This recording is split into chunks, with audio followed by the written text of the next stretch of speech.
Hello everyone, welcome to part 2 of the lecture series. Today we're joined by Maia, who will be presenting about the experience of overwork, something I think most of us can relate to. Thank you for coming, and I hope you enjoy.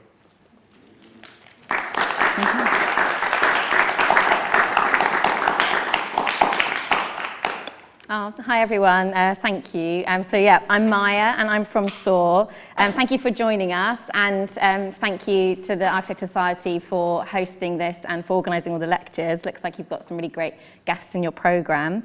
So I'm a member of United Voices of the World section of architectural workers, and we call ourselves SAW for short. Today I'm going to talk to you a bit about the union, how and why it was set up, and kind of all in relation to overwork. And I also kind of want to touch on the relationship between education and practice within overwork as well.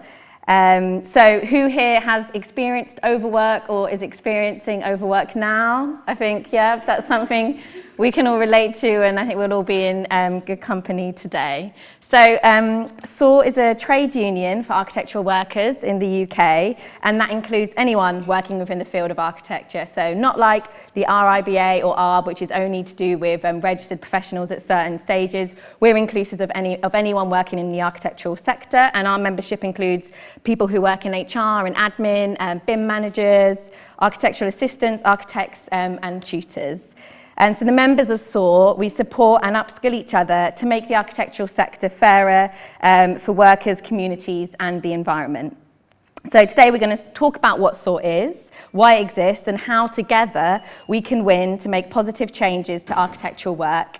And we will have space to discuss our experiences of architectural work and hopefully enable you going into employment much more aware of your collective power as workers.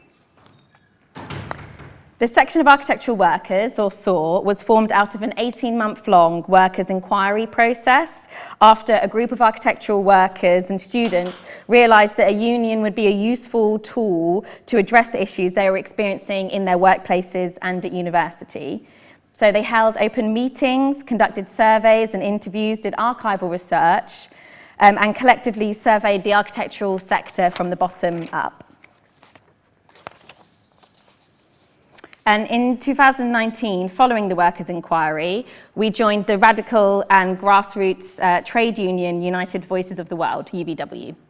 UVW is a member-led trade union who have won significant victories for previously considered ununionisable workers, and this include cleaning staff, security staff, gig economy workers, so like Deliveroo and Uber drivers, foster care workers, sex workers, game workers, and more. So importantly, UVW see the value in workers driving their own campaigns. So we're not a big bureaucratic union who mainly act as an advice line. UVW is a radical community of workers who support each other to develop and empower one another to take collective action.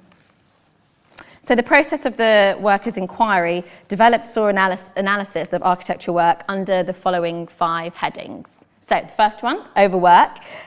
This is a common complaint, this direct and indirect pressure which is applied to employees and students to work through lunch breaks, often after office hours or over weekends on a regular basis or as deadlines approach. The pressure is magnified for people with less secure contracts during probationary periods or those who are sponsored for their visas. Following the COVID-19 pandemic, we saw a spike in overwork. Some offices reduced the number of employees through either furlough or redundancies, meaning that the rest of the team were expected to pick up the slack.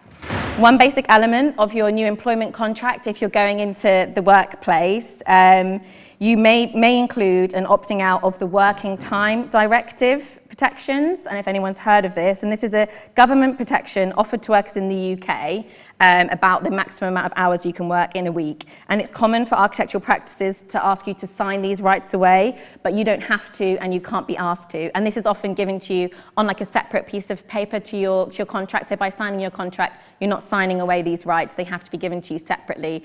And it's not something that we would advise you give up willingly.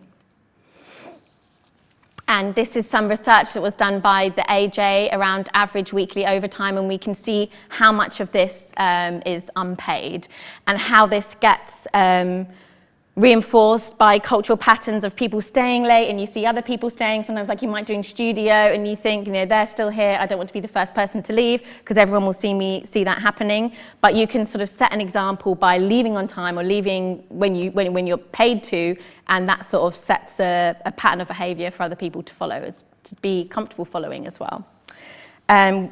So precarity, unstable employment causes a form of anxiety which is useful to the architectural establishment to keep us motivated.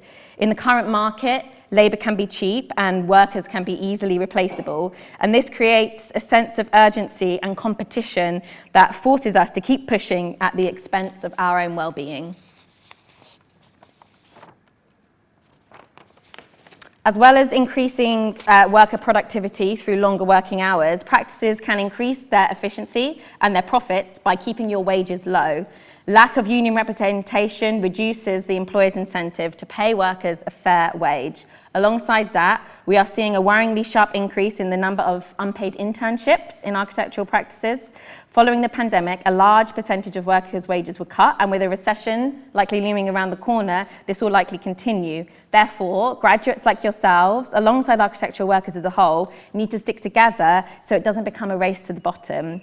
Every worker, including interns, deserves to be fairly paid. We also need to consider our pay against inflation. We've seen recently massive rises in inflation, and when your wages don't keep up with inflation, you're experiencing what we call a real terms pay cut. So under the REBA Code of Practice for chartered practices, so any practice that you are going to work for, which is a REBA chartered practice, they're required to pay their staff a living wage as directed by the Living Wage Foundation, which is currently £10.90 an hour outside of London or £11.95 in London. So if you're getting a job in London, expect that salary to be higher. And some recent research, again from the AJ, found that 48% of Part 1 architectural assistants were being paid less than the real living wage, and 15% still of Part 2 architectural assistants are being paid less than the real living wage. Workplace culture and how projects are organised make it difficult for workers to speak out against harmful proposals, whether it's damaging to the environment, for construction site workers, as we saw in Qatar recently with the World Cup there, specifying toxic materials or displacing local communities. Many of us feel uncomfortable with the impact of the work that we do. Professional ethics charters are not strong enough or even enforceable without worker power. The climate and ecological emergency show that now more than ever, we need to stand up for workers, communities, and the environment. But with a large economic crash imminent, economic pressure will mean employers relax their own ethical standards. So we need to build collective power to respond. So this is in the ARB Code of Standards of Professional Conduct and Practice. And in number 5, as an architect, you need to consider the wider impact of your work. But again, these codes aren't really accountable unless workers act collectively on them. So all of these issues aren't new, but during the pandemic, these were all exposed and heightened existing structural problems within the architectural sector. In this time, remote working offered new opportunities for surveillance, some members being told to keep webcams and microphones on at all times, and this created further anxiety and pressure for architectural workers where their performance was put under the microscope. And so unsafe working, at the height of the pandemic, we witnessed offices becoming real places of danger. Some architectural workers were expected to travel to the office despite government instruction to work from home, but this doesn't have to be the case. This is what happened to workers on architecture during the pandemic. Despite government advice on home working, they were asked by their bosses to come into the office. So members organised and collectively they walked out, and after some escalation and pressure from the media, the practice rapidly reversed their position and allowed its members to work from home. So workers went from feeling completely powerless in this situation, into changing their circumstances individually, to taking power back through working collectively. So again, none of these issues are new, even prior to the pandemic. They've been prevalent in the sector in architecture for decades. The first Architects Union, the Architects and Surveyors Assistants Professional Union, ASPU, was founded in 1919, so over 100 years ago. ASAPU focused on trying to get a minimum salary scale and to get representation for salaried architects on the RIBA Council, as well as in the traditional craft unions, which was the main model before the new unionisation movement in the late 19th century, trying to limit the number of workers entering the architectural profession by setting more difficult and time-consuming education. And this is one of the reasons and the legacy of why architectural education is so notoriously long today. The ASAPU collaborated with the RIBA in the passing of the Architects Registration Act, and in return expected a minimum salary scale, which was never implemented, leading into increased military action and renaming in 1924 to the Association of Architects, Surveyors and Technical Assistants, AASTA. This trade unionisation effort ended in the 1930s.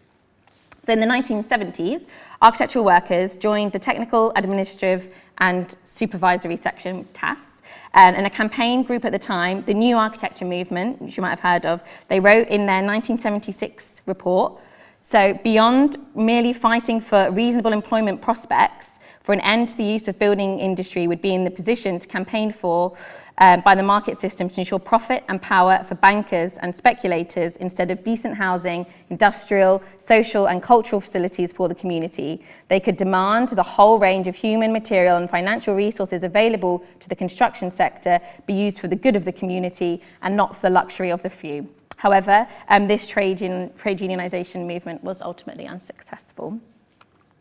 So how collectively can we organise and work together to address these issues in the workplace or in your place of education? High participation is a prerequisite to power.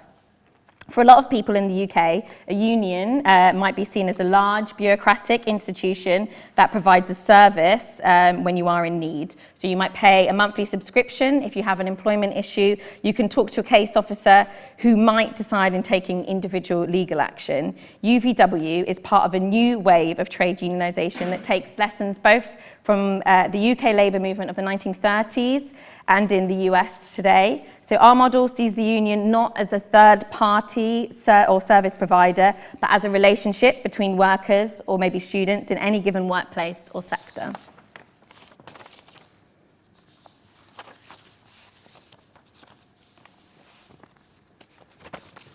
So power being the ability to influence the behaviour of others and to make something happen.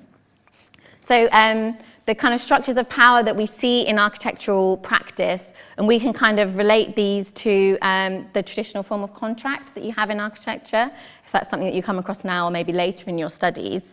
So in these sort of power, hierarchy of power, you have the client and then the architect, contractors, subcontractors and the design team. And this is kind of replicated in the architectural office where the boss sits at the top and then the power is down onto the workers who sit individually at the bottom. So there's more power at the top, less power at the bottom, and the bosses being the owners of the capital and the means of production, and the workers are the producers of value through their labour and supporting roles. And so the bosses have the power to affect our behaviour directly down through this hierarchy. So if we want to do what we want and to make changes, our boss at the top has to lose some power. So at the minute, if you had a problem in the workplace or maybe in your place of education, you as an individual can raise this concern or ask for what you want. And if you're lucky, your boss might give in and maybe give something back to you, but maybe they might feel like, I don't really see why I have to give you more time off when you already do so much work for little wages. And you feel quite powerless in this situation. And the boss relies on our production for the business to continue and for them to make money. They likely could afford to ignore one angry individual. Maybe they could be singled out. But if all those workers pooled their power, then they would be much more powerful. So if people start talking to each other in the workplace and you all raise concerns collectively, then there's much more power and impact that can have, and you can put pressure on collectively. So then the sort of second iteration of that is that if you can turn that power into action and you make that power more powerful. So trade unions have tried and tested tactics that can leverage our productive power to negotiate for change within our workplaces. And this is through open and democratic organising and an understanding of material class interests. Workers can then begin to rebalance the power that is often used against them to make positive changes in their workplace. And these things work across side to side. They can collaborate outside of the workplace and across the wider sector as well. And so how do we do this? How do we work together and build these networks within our workplaces or in education? So to start with, you need strong relationships and unity. You need tight structures. So through solidarity and cooperation between employees, this will allow us to effectively challenge our employers at the top. So together we can pool resources, and we can share knowledge and skills, and we can work with workers in other practices in the wider sector to coordinate our efforts to improve our working conditions. And then the third action where we can raise this is demonstrable and sustained majorities. So the final principle is that to win the changes that we need to prove that we have demonstrable and sustained majorities of the workers who together are prepared and willing to take further action. And we need to show our bosses that we have power and compel them to concede to our demands. And in the union, we have workplace branches and we have working groups. So this is how we support this organising within the workplace. This is where we organise in our individual practices. We engage with our colleagues directly. Working groups are where we are organising in the architectural sector as a whole. Workers from different practices work together. They share tools, tips and training and coordinate our actions as a union. This can be to do with law, information, workshops around redundancy, regular branch meetings, socials, legal support, workplace organising training and many other forms of support for fellow members. And this is a diagram of roughly how this works within the union. So our structure, we try and keep it quite loose so that people can move between sectors to help across, because you'll have like a very wide range of skills. And so in the campaign sector, that's kind of where I am with you today, is where we do outreach work and events and talks through here. And then we have more stuff which happens sort of behind the doors, where we do organising and collective casework, which is where we sort of deal with certain grievances that have been brought up by individuals in practices.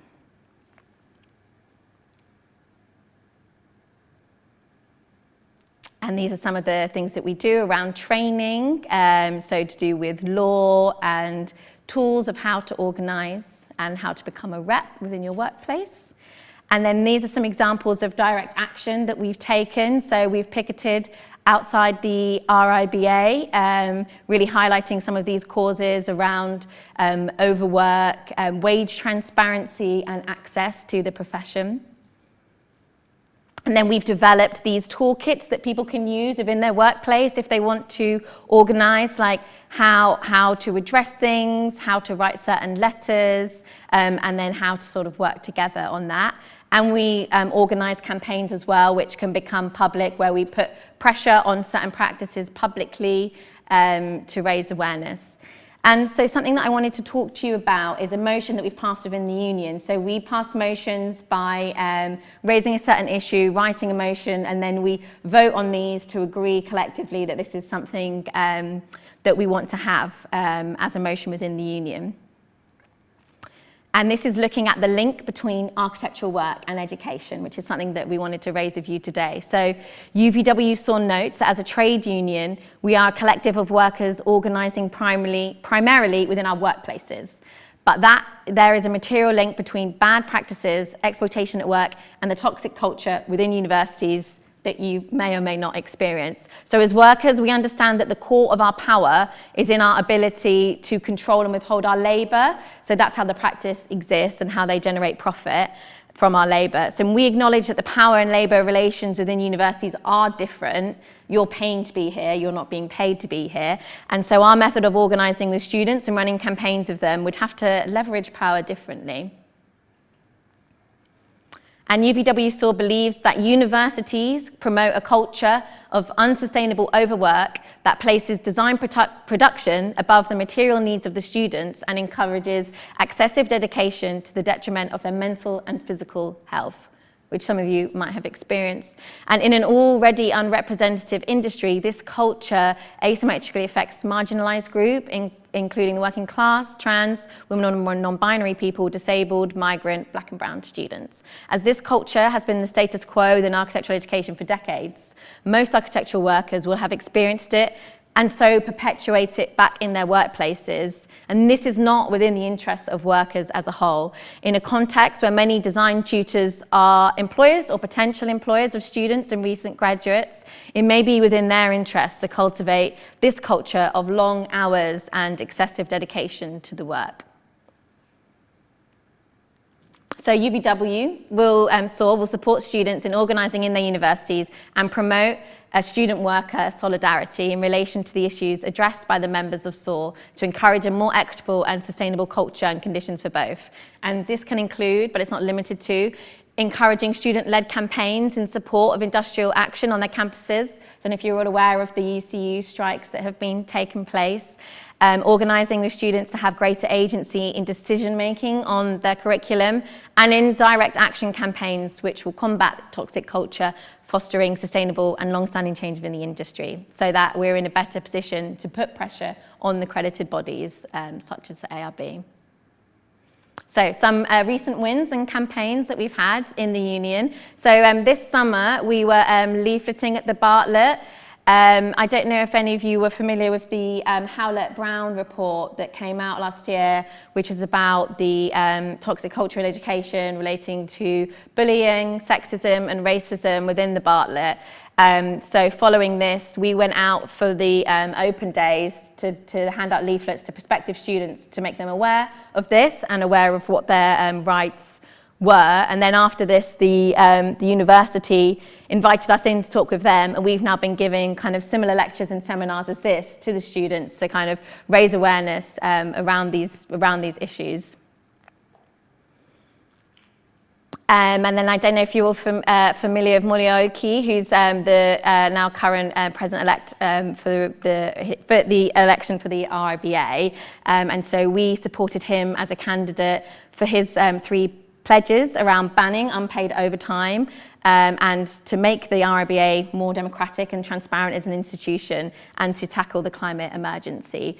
So it's the first time that an architectural worker has been the president of the RIBA. Traditionally, the president has been the boss of a practice, so they have certain interests within the profession. So now we have an architectural worker as a president, and so hopefully we can start to see, if not material changes, more accountability and more transparency within how the RIBA works and how their decision making is made.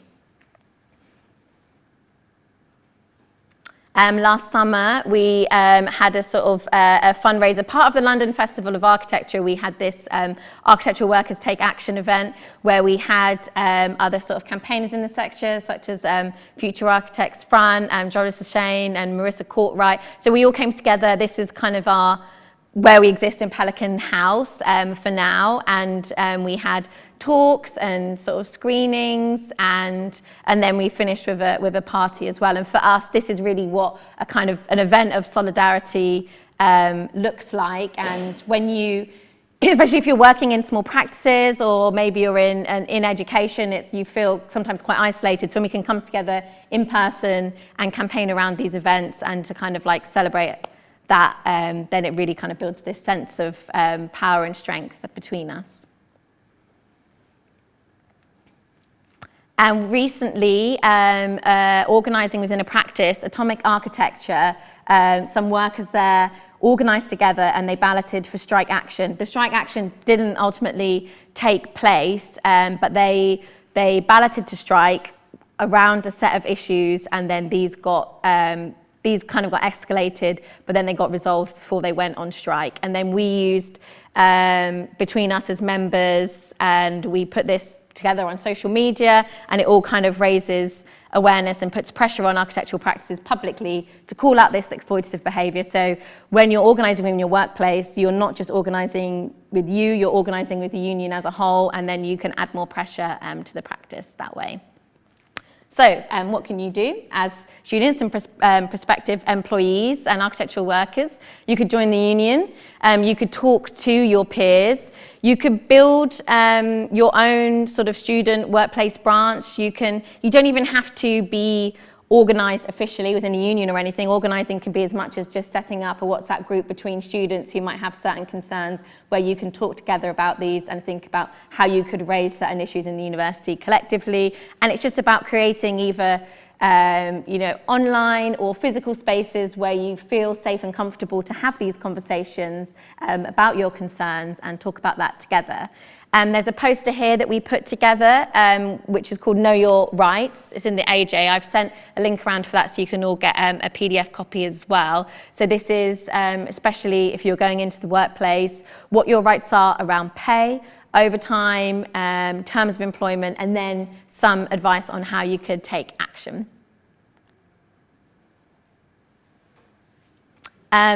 So yeah, I've got some questions we can talk about, or we don't have to talk about these questions, we can kind of discuss anything. But I don't know if any of you here have worked in practice yet. Are you all part ones or part twos? Has anyone here been in architectural practice so far? No? Yeah? Or we can talk about any instances of overwork that you might have experienced just in education so far. Does anyone have anything that they want to share about overwork within university? I know I can share something. And when I was a student, I had a crit one day, and one of my tutors said to me, oh, you've got, and they said it in hours, they said you've got, 24 hours until this needs to be handed in so you can produce another sort of 8 drawings or something, obviously implying that we don't need to sleep and things like this. And so it's these instances of, and how this culture gets normalized within university, and then this gets taken into practice and people get used to it in university, and it's not something you do. I mean, you're in practice, you're getting paid. You don't have to give your time away for free. Don't stay in work long hours because you feel like you should, or you feel like it's something that maybe even you want to do.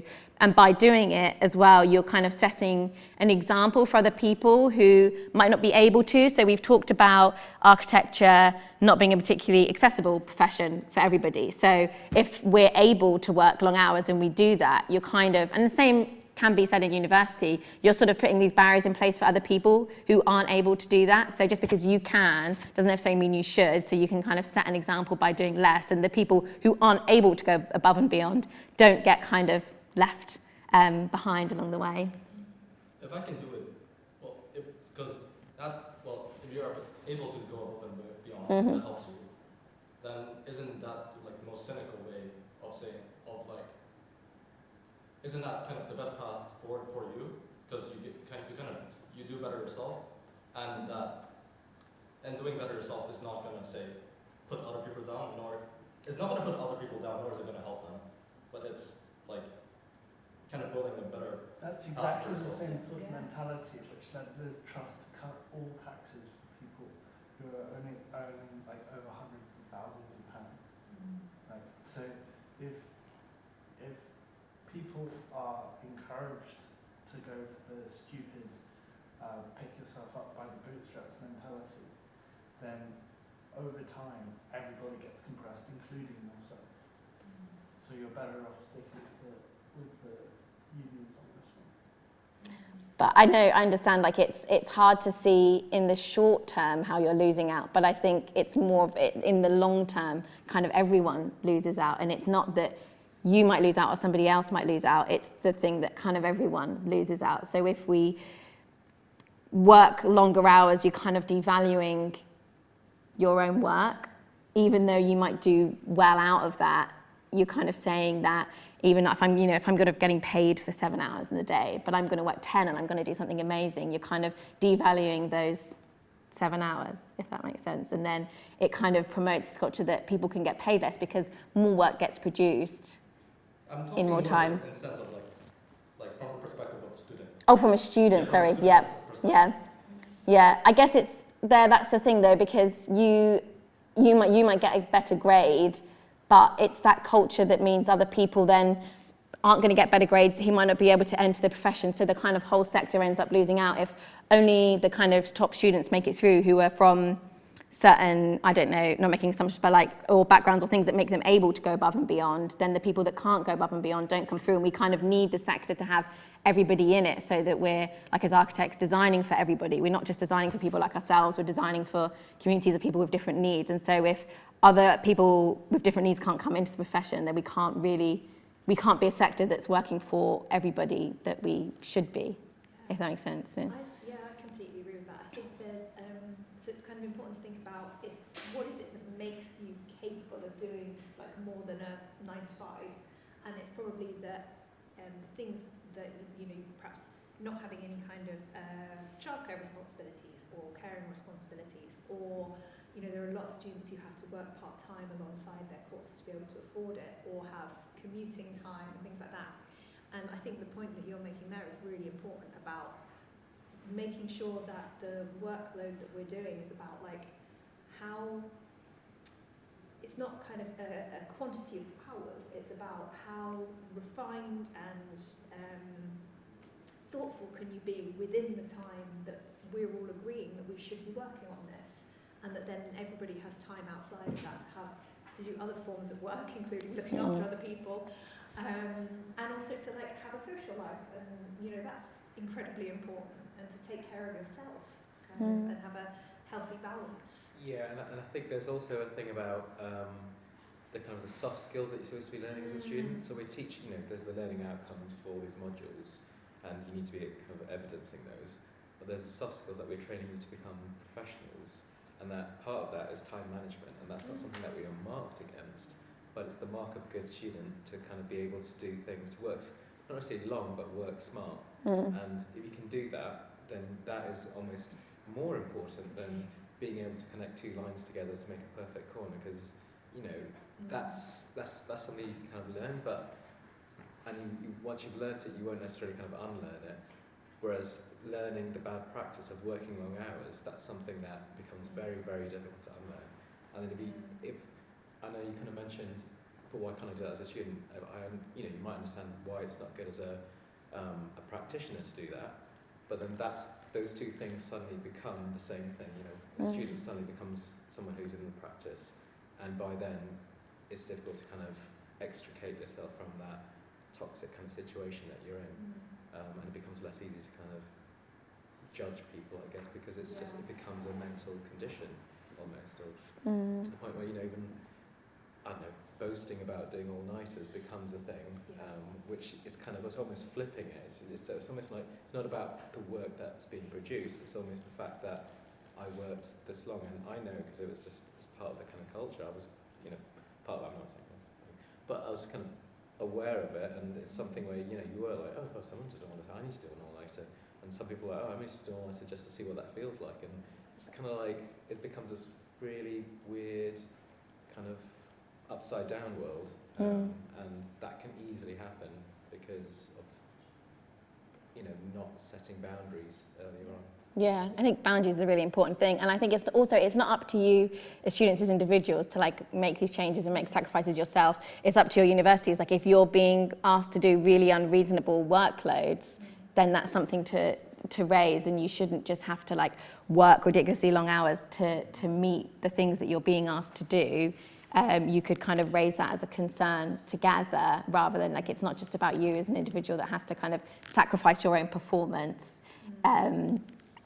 It's about everyone being able to do a reasonable amount of work, and that might not just be up to students, that's kind of up to the university as a whole, which we might see a change. I mean, are you all familiar with the changes that ARB have made to architectural education about this scrapping of part 1? And that might mean something quite different in architectural education, especially for this first degree that you have. So it's going to be a matter of you being able to prove that you can do certain things, rather than the course being as prescribed as it is at the minute. So I think, you know, maybe part of these problems of overwork come in with these standards that are set, that everyone has to do and everyone has to do throughout the course, that mean that you end up having these really high workloads. So maybe with these changes could be a positive thing, that students aren't going to have to produce such huge amounts of work to meet what's prescribed by the ARB. Yes.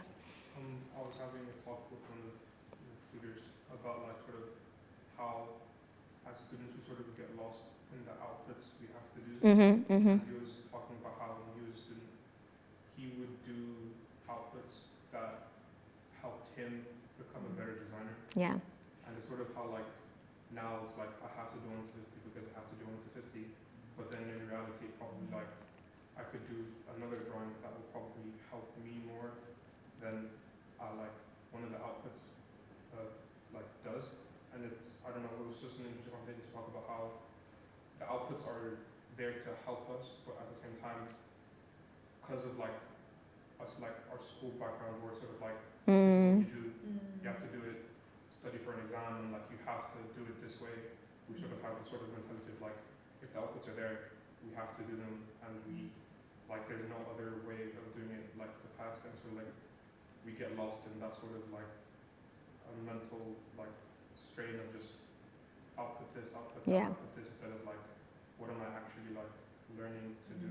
Yeah, definitely. That's a really good point. I think that's like a kind of quantity over quality sort of issue. And you're in, like, as students, you're in that kind of bridging thing between, like, you've been in school where you get told exactly kind of what to do, what you have to produce to get certain grades, and then you come into university and there's like a bit of transition into that, and then you come into the workplace and you have so much more agency to be like about what you're working on and what certain outputs you think you need to make something happen. When you work professionally, there are certain outputs that you have to do, but there are also certain things that it's up to you as a designer to say, how am I going to communicate this idea or this space, and it's up to you to have the agency to do that. So that's a really good point, and you're at this kind of transition phase, and that like agency that you're starting to maybe have, you can apply that to more, to that and to more things as well within your like professional life coming out. Yeah. I have a question.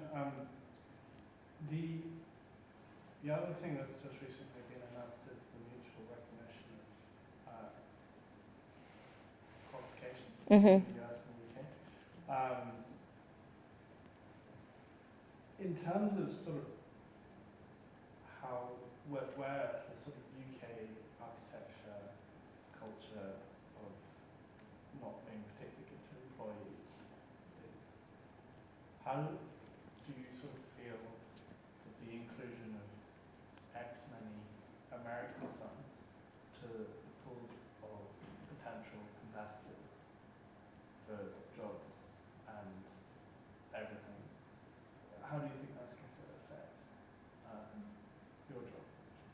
Yeah, no, I think it's a good question, and yeah, it's kind of like, often is the case, the problems that we have here are kind of problems that exist in America, but maybe on a slightly larger scale as well. But the sort of the unionizing movement is really growing in traction in America at the moment as well, and so their companies are being held more accountable for these practices, and things are being addressed there. So just hopefully that the conversations that are happening here are happening more in America as well, and that practices are being kind of called out on their exploitative behaviour in the same way there, so that hopefully these sort of things reflect each other. So rather than it being like this kind of race to the bottom thing again, it can be more of a balancing act on both sides. But as well as, I think, seeing that as a threat, we could maybe see that as an opportunity as well, to kind of like build in that solidarity across like the US and in the UK. You see, I went to an American university, so I can totally see that happening in practice. I've tried dealing with an American university on things about mental health, and the idea of getting anywhere at all is laughable. Really? Yeah. I was at Dartmouth, and at one point one of the house's residents, some backstory, Dartmouth was a male-only college for a long time, and then they let women in at some point, I forget when, but instead of reducing the number of men they had, they changed the term cycle so that they could have more people in, and so each year you were forced to take one term off, so that you were cycling through, because obviously in America they house all their students. So what this meant was that there was a consistent housing problem with the University with an endowment of $10 billion not making any more student accommodation and just while increasing the amount of student intake year upon year. And we were pretty annoyed about that. And then to sort of make it worse, one of the residence houses burnt down while I was there, and their response to this was to house students in the basements, which were of the other ones, which were usually used for mechanical ventilation and that, mechanical rooms and that sort of thing. So no windows, concrete boxes. And they put up OSB boards to open the rooms, and I think that our sort of struggle with the university there is quite indicative of how American universities work. So yeah, I'm looking forward to seeing American universities get told that they're doing something wrong. Did they, when that happened, did students how did they raise their concerns? How? Well, there was quite a strong sort of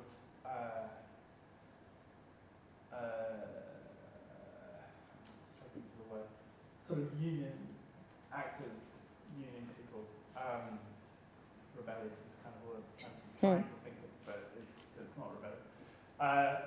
Because equally at the time, Donald Trump was being a dickhead. And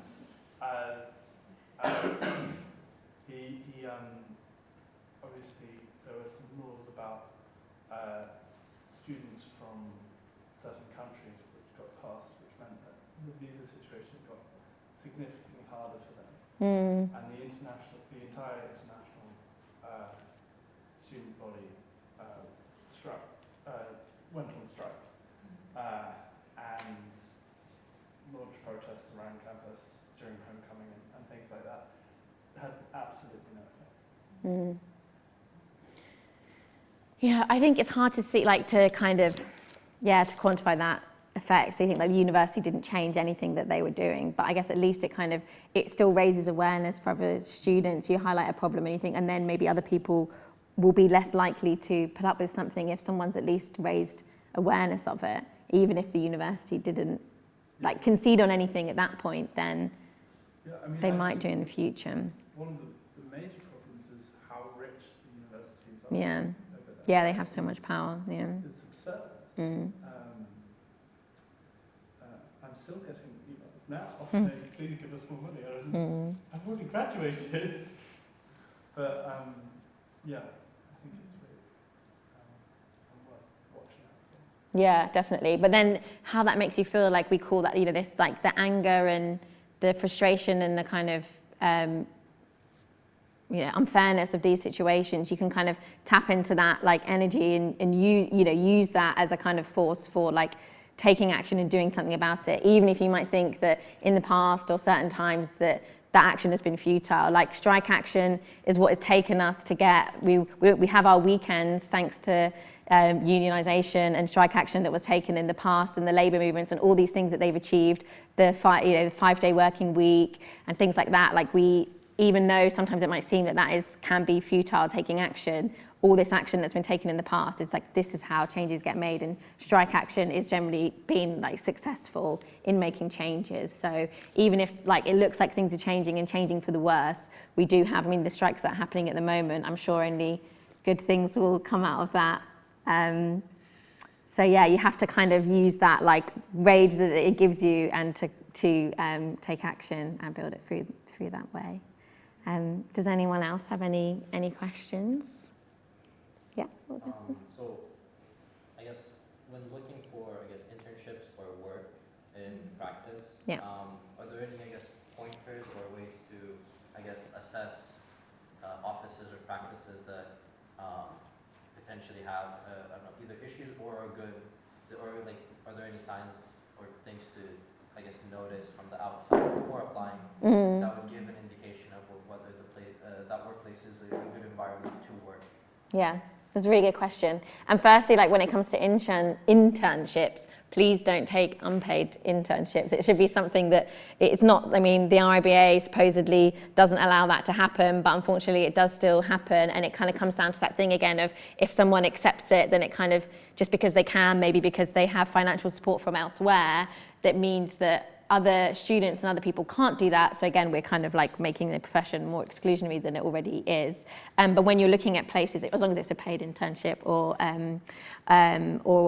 you know, a part 1 position or part 2 position, there is, I don't know if you know of like the website called Glassdoor, things like that people leave reviews of places that they've worked in, especially when it comes to bigger practices. Although we have had members leaving reviews of places on there that are, you know, maybe more negative, and their sort of bosses have put pressure on Glassdoor to have those taken down. So it's kind of, sometimes we exist in these places that make that quite difficult. So you can look on places like Glassdoor, you can see if anything positive or negative has been written about the practice in the press. But as well, if you join our union, we have like, one of our main things is like a really big WhatsApp group, and people often ask in there, has anyone worked at so-and-so practice? Can they give me some feedback? So either through networks that you might have as students, or if you were in a union or some sort of other group, ask people for, I mean, I think the best way to get an impression of a practice is to ask someone who is working there or has worked there for their input. You could go on LinkedIn and see if anyone is working there or has working there, try messaging them and ask that. And I think generally people are quite honest about their experiences. And so I would try and get like information from actual employees as well. But yeah, also, yeah, I didn't realise that about Glassdoor, that it can be easy for employers to have certain reviews taken down. So that's something to be careful of as well.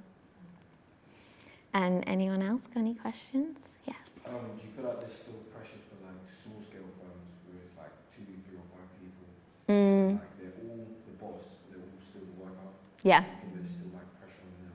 Like how do you tackle that? Those kind of things? Yeah, that's difficult. I mean, I work for a small practice, and so I work alongside my employers every day. So it can be that's harder because the fear and the threat of being singled out by somebody, and you know, even if someone doesn't do something to you directly, you can sort of be made to feel a bit uncomfortable in your day-to-day working environment. But businesses, like, they should have things in place to support members of staff, like through HR. If you're working somewhere and they don't have any HR, then that's kind of like a bit of a red flag if that's not there. And then it is going to be hard to work in a small practice that doesn't have these kind of things in place where you could raise a complaint that's not so direct, because it's really hard when you're working alongside your employer to raise a complaint directly with them, because you could get, you would feel quite uncomfortable. I think, you know, you could get into an uncomfortable position. So probably the first thing to do is to, like, if you have any, hopefully maybe there's someone that works with you who's kind of adjacent rather than above you that you could maybe talk to a bit more informally. Like, I feel like places that I've worked in or people that I've worked with, maybe we go to, you know, especially taking it a bit out of the workplace directly. So maybe you grab a coffee or you go to the pub after work and you can talk to them a bit more openly. But in terms of in the workplace and being around the person that's employing you all day, that is quite difficult. So hopefully they have some kind of HR or something in place that not that you necessarily have to raise a complaint, but it's just reassuring to know that something is there. So if you go into a workplace knowing, like, how am I going to raise concerns? If it's just me or a couple of other people, I don't have to raise that concern straight away directly with my boss where I'm going to feel intimidated by it. So even small practices should have, like, employee kind of systems in place where you don't have to do that, because it's also not really in their interest either. Like, that confrontation is maybe not great for them also, but it's also a kind of good thing to have in mind. And I think some small practices create this idea that, like, oh, we're family, you know, and that can be in a way another kind of exploitation, because you're like, oh yeah, we're here because we all get along and we have this kind of family bond together. So in a way that can be used as this kind of perceived positive reinforcement of working long hours and stuff, because, like, we're all in it together, but really your boss is the person that's benefiting from that, even if it might seem like we're all friends here. So I think that's something to be kind of wary of as well. You know, going to work somewhere that they say they're a family, that's probably, a red flag as well. Anyone else have any more questions? or just anything you'd like to share about kind of overworking in university, or kind of any concerns about that you might have going into practice, or any ideas of something that you could do to address any of these issues yourselves? I think one of the key things is time management. Yeah. Being very aware of your own issues with time Mhm. management, and seeking to address that in a way that you're not just kind of thinking, I'll just figure it out next time. And there are courses you can go on which give you kind of tools to manage that. I use manage too many times, but yeah, to kind of address that, I guess, and just kind of tackling that head on. Because the key thing feels like one of the key things are time management and communication. If you kind of get those two things kind of roped and are able to kind of utilize those in quite effective ways, obviously it's not going to solve all the problems, but at least then you can do everything you can, that's within your control. Communication with other people in the same way you're talking about, but also time management of yourself, and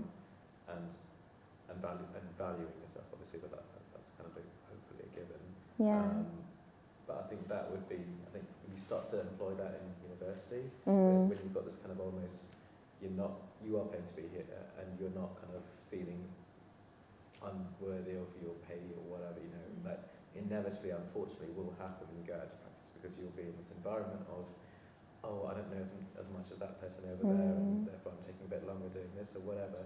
It's inevitable that you'll feel a bit kind of undermined in some ways. But if you can at least get your time management under some semblance of order, then I think you're going to set yourself up in a better way. Use this as a testing ground. Definitely.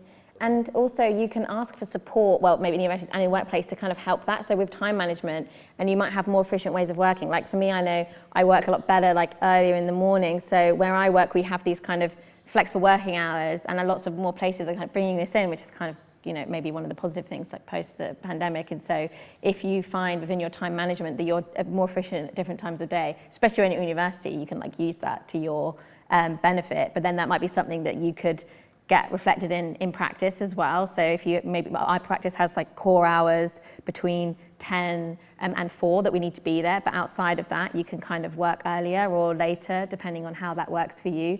But within these things that you can get support with and practice can accommodate, if you've developed these habits in university, you also have to be careful that they don't get exploited, or you don't exploit yourself. So if you're someone who works better early in the morning, you come in early, but then you should leave early, and other people come in later but they're leaving later, don't feel like you then have to kind of stay later to keep up with other people. And the same thing can be at university as well when it comes to your time management. You're aware what works best for you, but that might not be what everyone else is doing. Yeah. I have a question. In Reading, the library is 24 hours. So from this conversation, I'm starting to think a number of times a lot of us have just been slaving away at the very last minute. Because I don't know if that's time management or the pressure on us.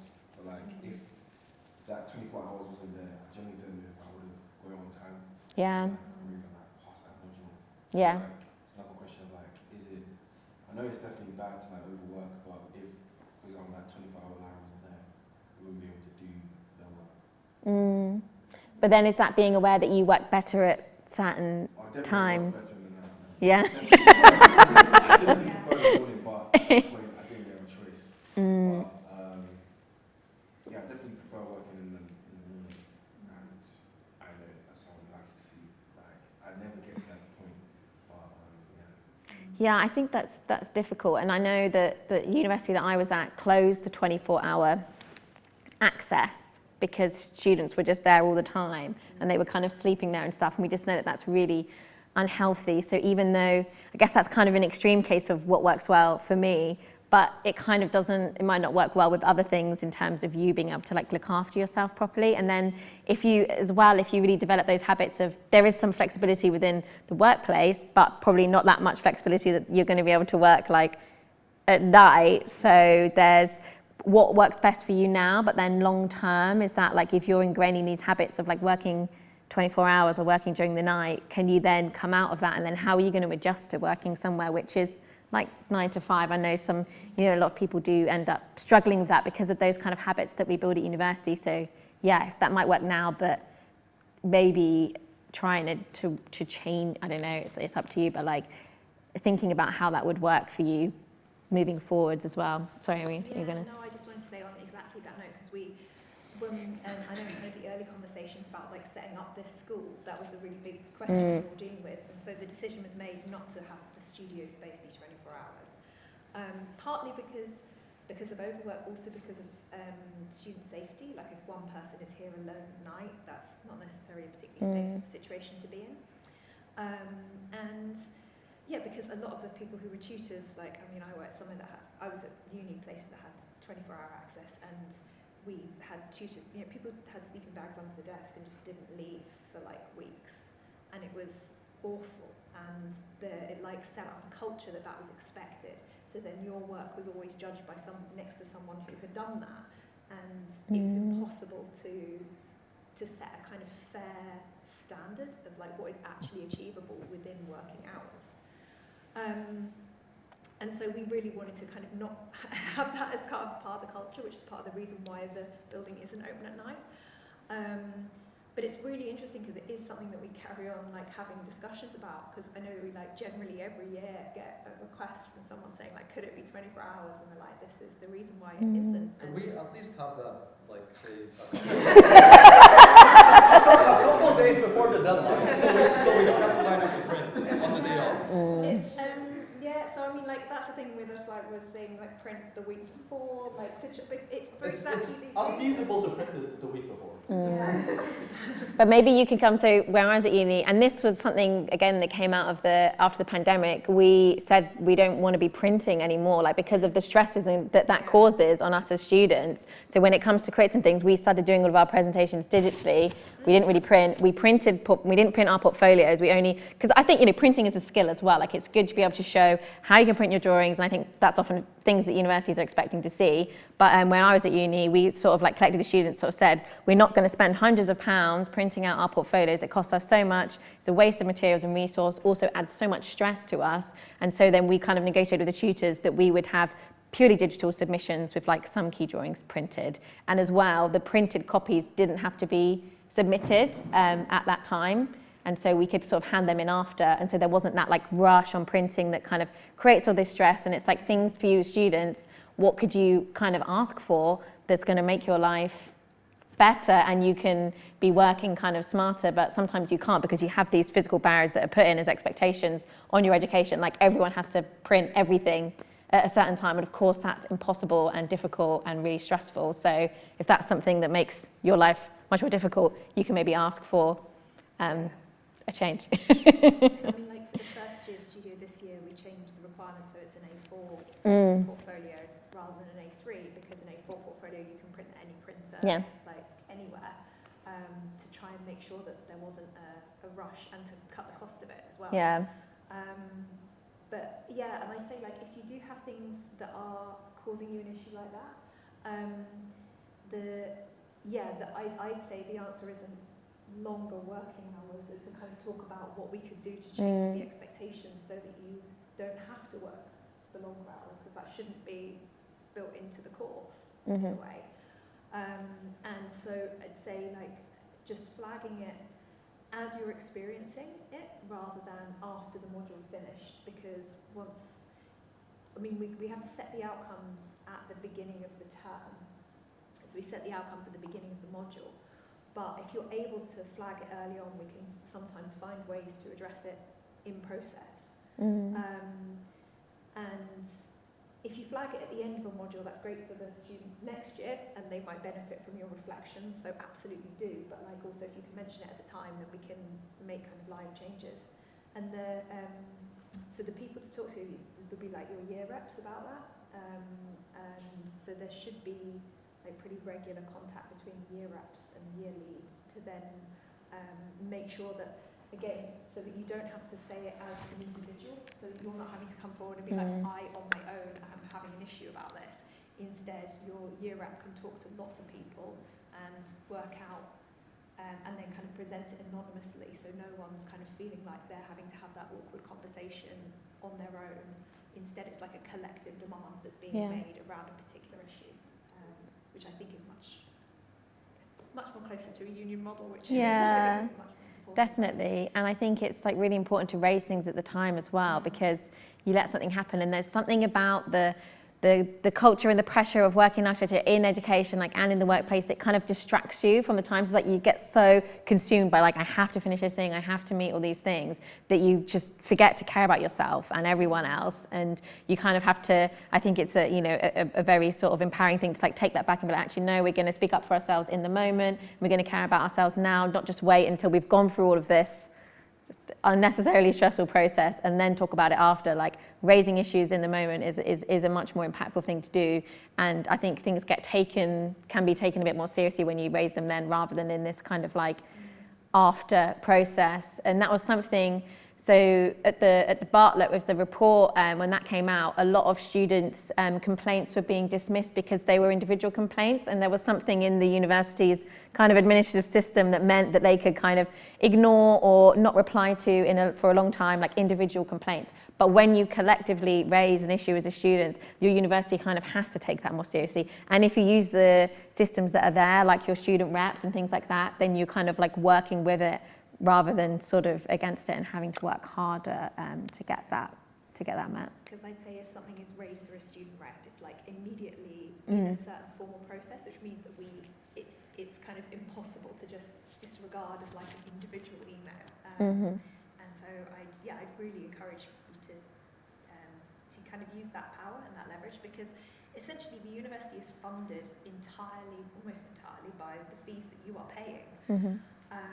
So it's kind of possible to hold the university to account in that way. Yeah. So I'd kind of like really highly recommend, if there is something that is bothering you, it will be bothering more people as well. Exactly. And it's an act of solidarity to speak up about it for those people who perhaps don't feel like they can speak up about it. And in the same way that it kind of, it's a soft skill, isn't it? To kind of, again, to learn.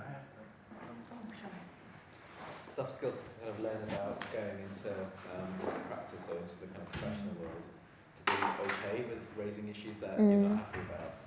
Like, sometimes we might disagree, so that's fine. I think don't feel that it's, your voice or your opinions aren't worth it, even if it's something that you feel is ridiculous. Everything starts off as feeling ridiculous at some point, but then it becomes, actually, no, that is the norm now. Like, how are people doing it the other way? So don't feel silly about anything, I guess. Yeah, and definitely if you've got an issue and you're feeling a certain way about something, like, guaranteed someone else will be feeling the same as well. Okay. Thanks so much, everyone. I think that's probably, unless anyone's got anything urgent that they want to add to the discussion or ask. I mean, you can ask me anything after as well, but I feel like I've been keeping you here for long enough. So yeah, thanks so much, everyone. Thanks for coming, and thanks for your time.